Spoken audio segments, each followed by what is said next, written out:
को सीने से लगा करके महाराज देवर कहते हैं,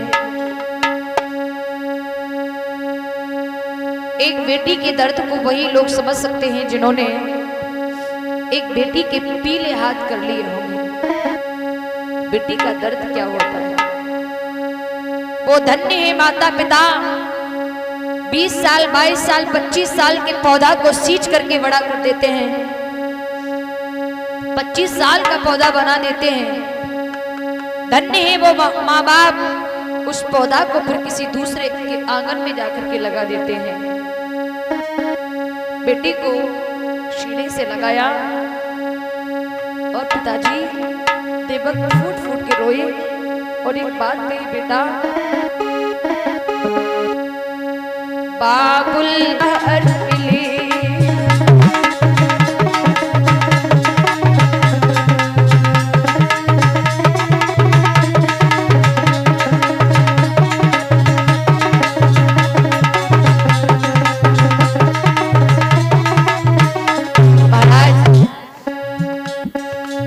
घर से एक बहन की या एक बेटी की विदा होती है तो सबसे ज्यादा विदाई में कौन रोता है?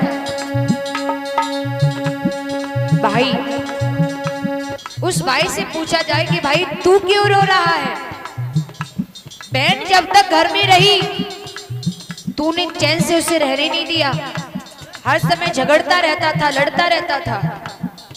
तो वो भाई रो करके कहता है कि भैया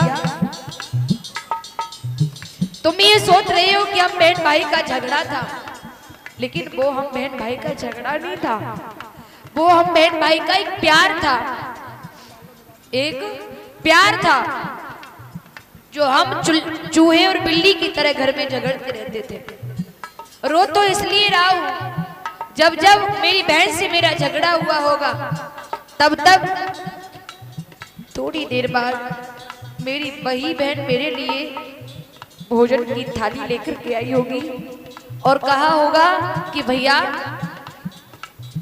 तूने अभी भोजन नहीं किया है, भोजन कर लेना। रो तो इसलिए रहा हूं जिस बहन को मैंने पीटा थोड़ी देर बाद वही बहन मेरे लिए भोजन लेके आई। रो तो इसलिए रहा हूं। महाराज बेटी की विदाई में एक शख्स ऐसा होता है जो खुल करके नहीं घुट करके रोता है। वो कौन होता है? कौन होता है? पिता। पिता घुट करके रोता है बेटी की विदाई पर, खुल करके नहीं रो पाता। एक बात याद रखना, एक पिता एक बेटी की शादी के लिए 1 महीने 2 महीने 3 महीने पहले से भागदौड़ करना शुरू कर देता है। चप्पल पैर में पहननी तो पहननी नहीं, नंगे पैर ही भाग रहे हैं। खाना खा लिया तो खा लिया, नहीं तो भूखे पेट ही भाग रहे हैं, खाली पेट ही भाग रहे हैं। लेकिन वो पिता थकता नहीं है, वो पिता हारता नहीं है। क्यों? क्योंकि उस पिता के घर में एक शक्ति रूपी बेटी बैठी हुई है। एक बेटी शक्ति का रूप है। बेटी घर में बैठी हुई है लेकिन पिता थका नहीं, पिता थका नहीं। और जिस दिन उस पिता ने अपने घर से उस बेटी को विदा कर दिया उसी दिन पिता के शरीर की शक्ति ही चली गई। अगर टेंट वाले भी आए और टेंट वाले ये कहें कि भैया मेरा हिसाब कर दो, पिता एक ही बात कहता है कि भैया अभी शरीर में शक्ति नहीं है, कुछ दिन बाद आना।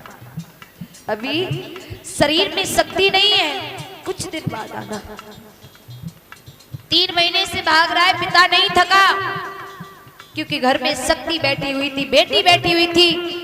और जिस दिन उस पिता ने उस शक्ति को विदा कर दिया, उस बेटी को विदा कर दिया, उस दिन से पिता के शरीर की ही शक्ति चली गई।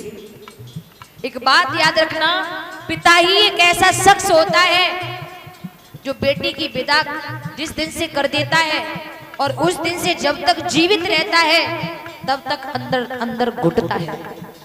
एक पिता ऐसा शख्स होता है।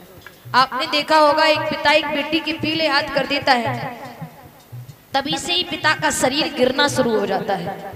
बेटी के पीले हाथ किए पिता का शरीर गिरना शुरू हुआ। क्यों? क्योंकि वो घुटता है, अंदर ही अंदर रोता है। किसी से खुल करके अपने दिल की व्यथा भी नहीं कह पाता है, वो है पिता। सुनिएगा, देवक ने बेटी को सीने से लगाया और एक बात कही, बेटा ना जो